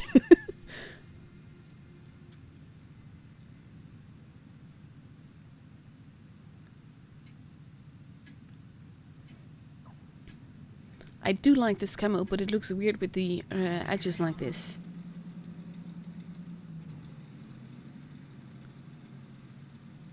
And he's actually not getting it up, pun intended.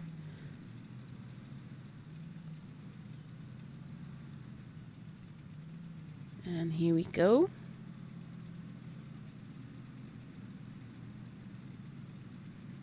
And then he decides, yeah, let's not sit here. I'm going to go elsewhere. And I actually for a moment thought that he would slide all the way down and that he would not be able to camp.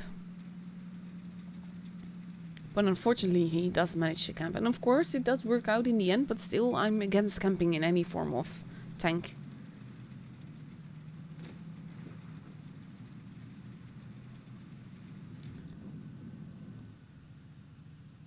So here we go, he can't shoot the lower like this, but when the lower pulls back just a little bit, Mav gets a nice little shot in there. But then the low is moving out of sight again. But he has a Nameless to focus on instead. But he only tracks him, so no damage done. And he has been spotted now.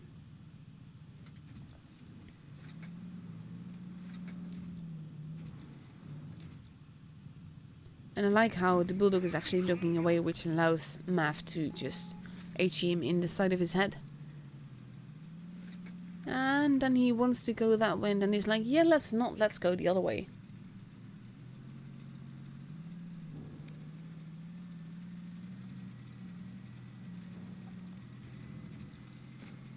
And I think that is overall a good call, because you don't know where half the enemy team is yet. Which can also make this a very dangerous call. And I actually like what he does here. He's turning around to make this shot. Aiming, aiming, aiming, fire, gone. I like it.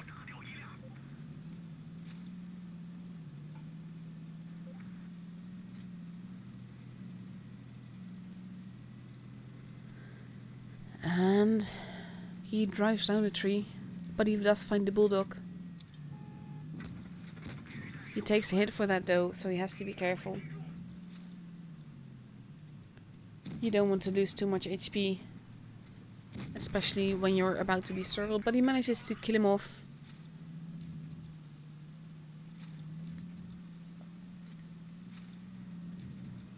By the way, there are no coins.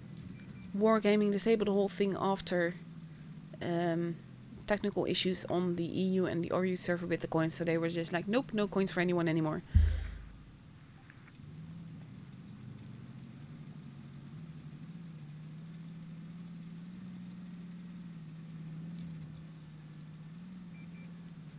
And he wants to get a shot in here, but there's no one actually to shoot. And he goes down like this, which can be risky, because I've actually seen a Jäger, well, this is not a Jäger of course, but I've seen a Jäger get stuck like that.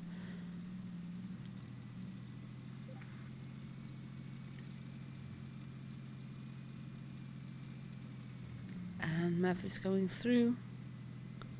No one has been spotted, but they technically have the tank advantage just yet. Unlike what he does there, avoiding driving down the fence, because that will give away your position to anyone looking in your direction. And the IS-3 is very slowly coming around. The Borsig has now been spotted. And he actually goes down before he gets shot. But Mav lands a nice little shot there anyway. And moreover, he can be in a position where he can still shoot the T29 over there. And despite the fact that there's a Borsig right below him. But the IS-3 has now appeared. And the Borsig is content to deal with that. T29 is almost dead now. But so is the Sioux. And he doesn't do anything with that. No damage at least. Borsig has been taken out. So he takes a bit of a different position to take out the T29. And there we go.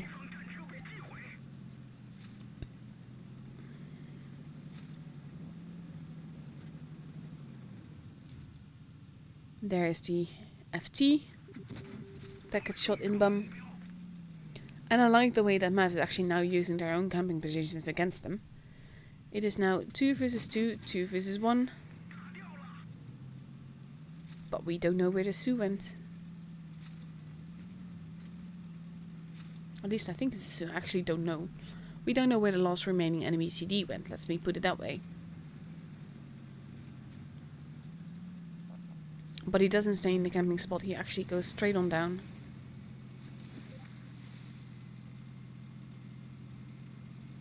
And they don't know where he is. And they don't really have any time left. And Mav decides to go into the town, but he's actually there, and it is a zoo. So Mav wants to shoot him, but the Sioux already rushes his teammate. So then he just goes and around to... There we go. Nice little shot there. But the I3 will finish it off. And there we go. And I think the no is mainly for the Miss Bradley that the IS-3 stole from Mav. But it was a nice little battle there. Lots of force in the numbers here. And it's a lovely battle. So with that in mind, let's see how much time we have left. We have nearly 10 minutes, so that's about 5.5 minutes. I'm not going to risk that, mainly due to the fact that I don't know how long the replays are. So we are going to look at the garage, we're going to chat about random things. The interesting games will start in about 10 minutes. Hopefully. I don't really like the brawl thing. It does work, but it's not as fun and it's not as elegant.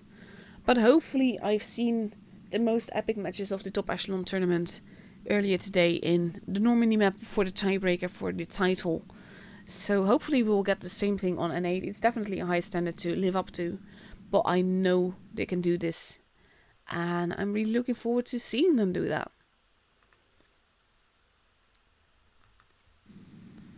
So we just have to wait semi-patiently for the room invite to be up. And in the meantime, I can show you just about anything. This is the Sioux. You see how much I've driven it on this account. But then again, it's a press account and it's my NA press account, so I don't play on it that often. I actually got this account because I wanted to be able to tune with subs. And I know that it would be... I wouldn't do it to myself to grind a whole new account on the NA server, because that's just A, taking too much money, and B, taking too much time. Because I like playing the game, I don't like grinding as a whole, but then having to start all over with crew skills and all of that in another server, just no. So I got this account from Wargaming so I can tune with subs and I can stream medals like this. Because the best pro of a press account is not only just the tanks, but it's also that no one can find you. No one can send you messages out of the blue. So when you're streaming, no one can bother you, except for the ones that you have on your friend list. And that's something that I quite appreciate in the press account.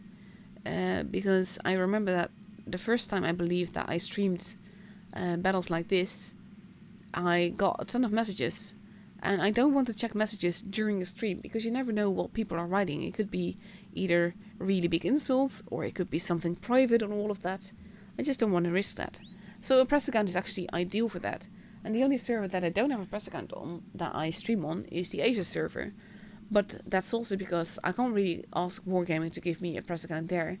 Because I honestly can't play on the Asia server, because my ping is really awful there. So yeah, no press account there, but I do have one on NA and one on EU.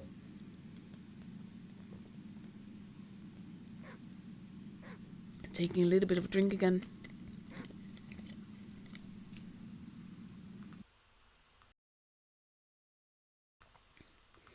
Because all this talking is making my throat quite dry.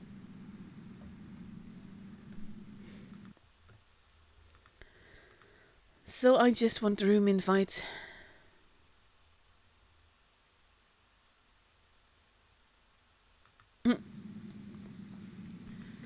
Someone just said, "Bro, that's dumb. Bye." Okay. I know you already saw this game, but it is the NA server, was an NA player, so I wanted to show it again on the NA server. That's all. And we are waiting for 2 more minutes before we have a room invite. And then we get to see the grand finals for the top echelon championship on the NA server. And it's going to be epic. We've seen Void have some lovely games so far, with one really worst server derp. But it did work out for Void in the end, because they won both other games. So that's actually only fair. But it's just really weird that the game derp like that, I'm definitely going to press Wargame's nose into that, because that's something that shouldn't be able to happen. And apparently the whole console server went offline as well. So something is definitely wrong. And that means that it needs to get fixed. So let's see how long we have left. 1 minute. I managed to babble 1 more minute away. I'm going to reposition myself again, like I always sit. I always sit cross-legged when I commentate on the games. For some reason, it's sort of like I can concentrate better in this seating position. Let me put that way.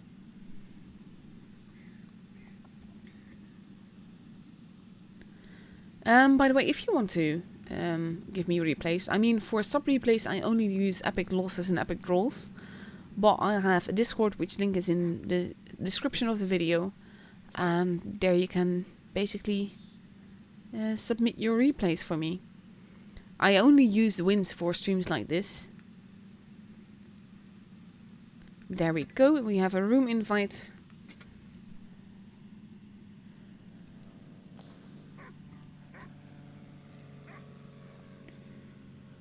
And there we go. There's Brian. We are both here. We are both ready. Purple is still missing a guy. But they have their spectator already, so I'm sure that he will be there momentarily. And for the panda map, I am going to show you the panda map.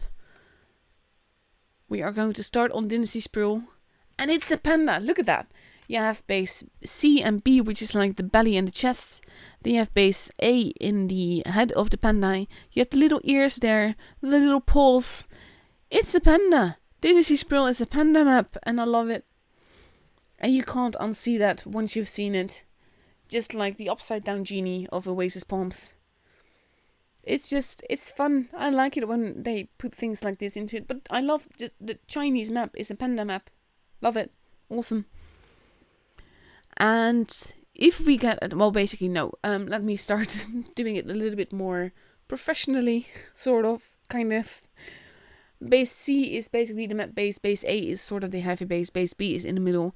We generally see a lot of super heavies in this game, in this map, that will hold positions around B, while the rest of the team spreads out around C. And base A is pretty much ignored for the most part. But it is a fun little map. It's not one of my favorite maps, mainly because it is so small. And it is very hard to run around in a medium or light and basically get away from people.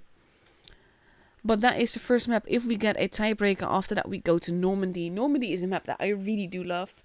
Also because it's not been overused yet in tournaments. So people are not quite sure yet what to do and where to go yet. But we have base C and D closer to their respective spawns. Base B that is on a bit of a little hill, which means that you can get shots in it really easily. And base A, which is a few levels more down, closer to the beach. And it is a very fun map, and I've seen really epic things happening on it today. So I'm really hoping that NA will deliver the same kind of quality of gameplay, because it was epic. And I know that these teams can do it.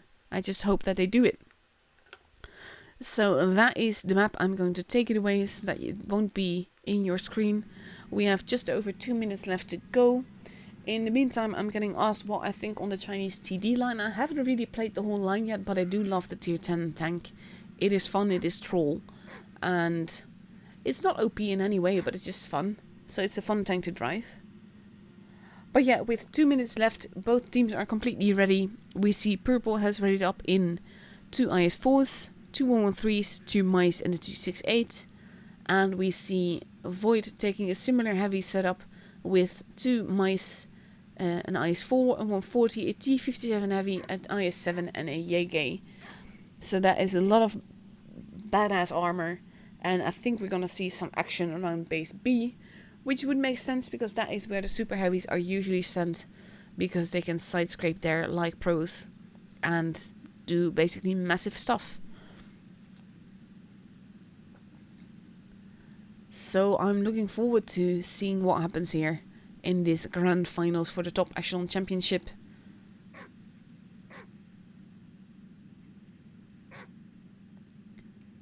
And we are waiting sort of patiently. I just wish we had that let's go button. because then you can just go and you don't have to wait for everything for the game. Oh, thank you, Rahul. I actually took 2 holidays, 2 vacation days, one on Friday and one this Monday, to be able to do this. But it is so much fun to do this. I love the competitive gameplay. I love the tension, the teamwork, the focus fire, and all of that. It's just so much fun to do this, and I love being able to do it. So I'm just glad I have the opportunity to do this.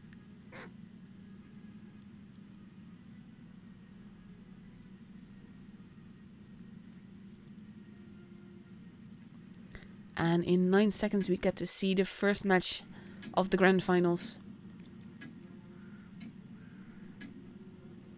And here we go.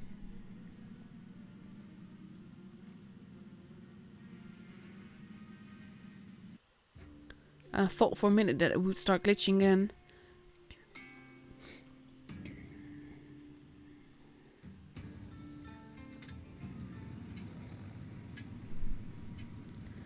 And here we go. Good luck to both teams. I can't wait to see what you do with this. And we have all of purple focusing on the base A and B side, which is not what we often see. Most of the time people go C. But the funny thing is that we see Void doing pretty much the same thing with the 140 going into the middle. And he actually gets spotted by the 113. And he goes off to cap base C.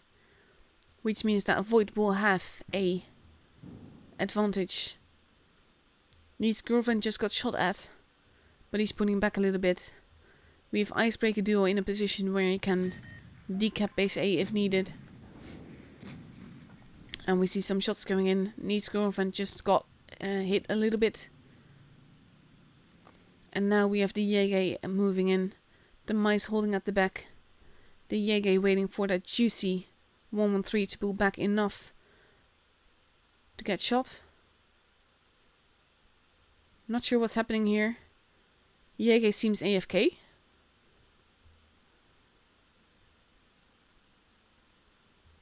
Everyone seems stationary right now. I'm not sure if that's me or if there's something wrong with the game again. And this is definitely not normal.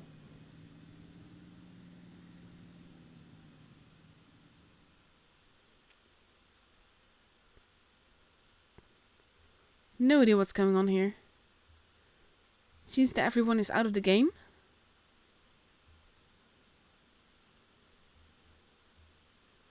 This is like the weirdest surreal thing ever.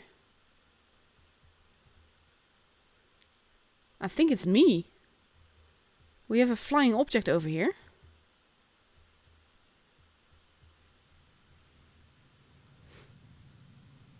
That's the weirdest thing ever. I think I'm going to restart the game. See if that solves it. See if we can get back into the game then.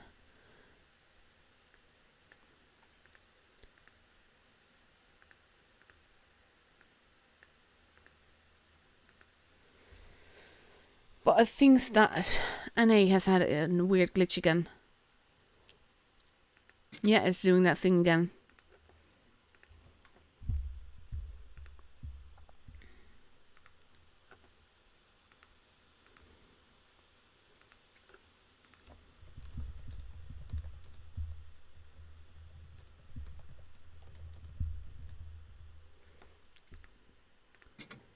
Come on. Seriously, what is up with an A server? This ain't right in any way. There's definitely server issues.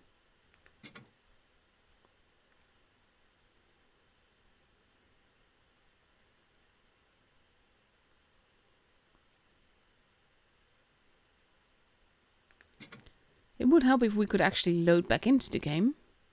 That would generally help with streaming it.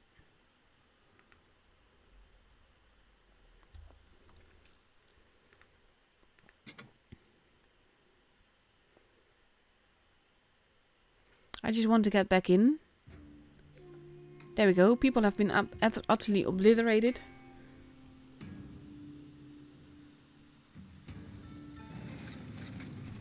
But at least things are happening. And I wonder if it's me. Or if something else is going on. I'll ask Brian afterwards what it did for him. But for me, it just really kicked me out. That's so weird. But it looks like the first game is definitely for purple. With Icebreaker Duo. The Jaeger did get hit there, so I do think that there's definitely an issue going on. Yeah. Don't cuss. There's no need for that. I have a feeling that we'll get a do-over of this. Because that ain't normal.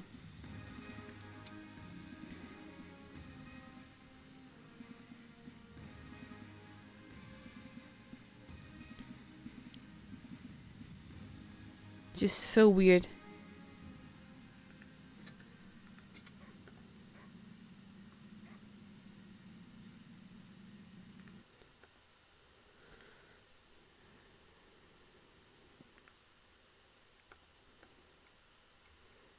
It's so weird when it does this. So annoying.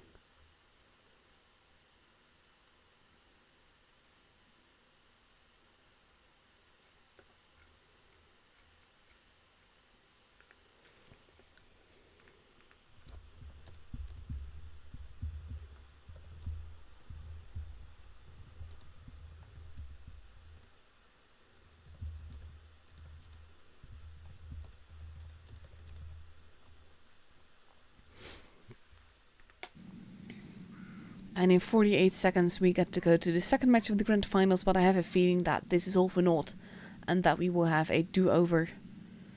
But we see purple has readied up with 2 IS-4s, a Batchat, an E3, a 113, and a mouse and another 113. And Void has readied up with 2 mice, the Jaeger, IS-7, IS-4, Object 140 and T-57 Heavy.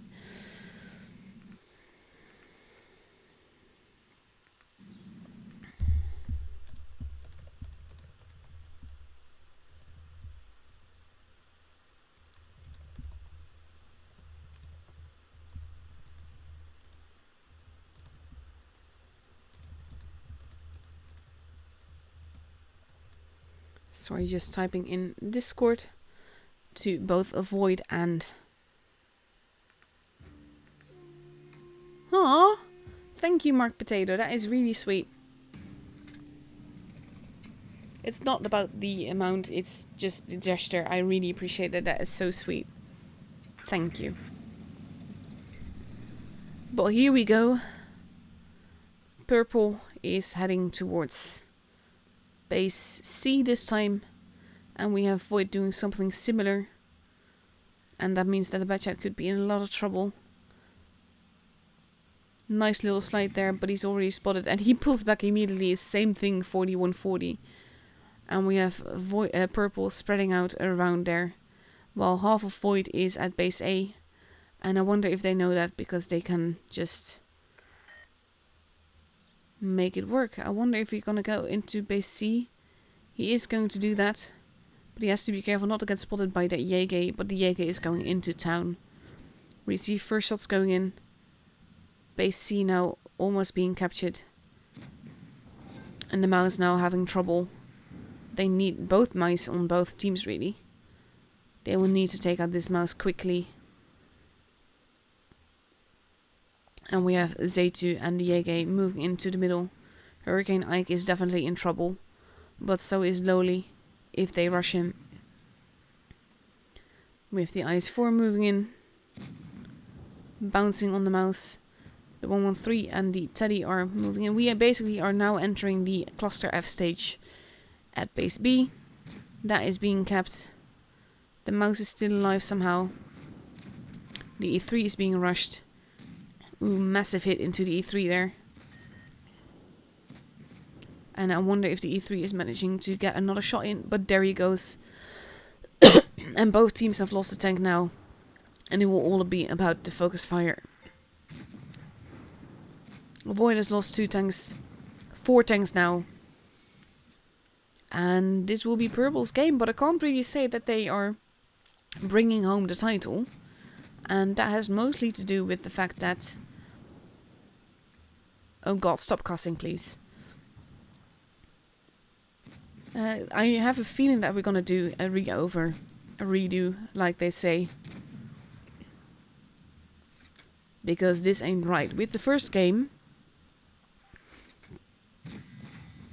with the first time that this happened, we actually saw that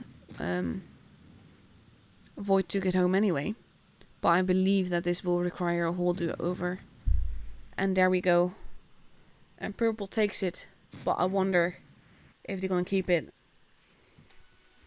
Because this really isn't right.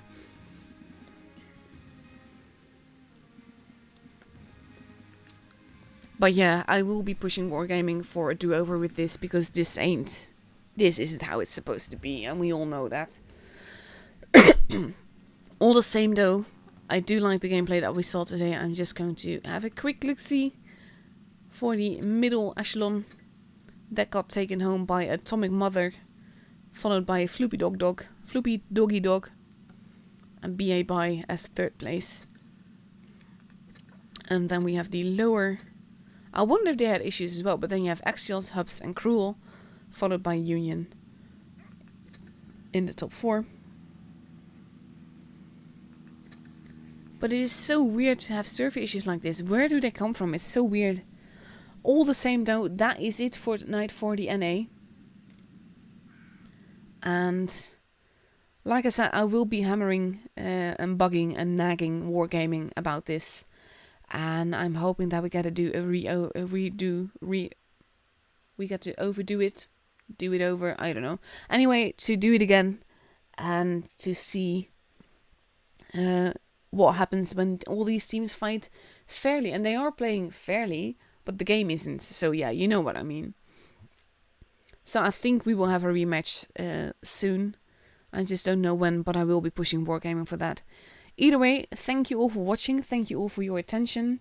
Not thank you to the NA service because you absolutely suck. I hope that stuff gets sorted out soon so that it will be behaving properly again. And that it's actually playable. Because this is like... really annoying, especially since people take out the time to be at these tournaments and also to watch and, well, in this case, stream these tournaments. And then you get stuff like this. It's just absolutely useless. But yeah, that is it for tonight. Thank you all for watching. Thank you all for your patience. Like I said, I will be nagging Wargaming and I'll keep Pincer and Void up to date with what happens with that. So have a good night and I'll see you guys soon, hopefully.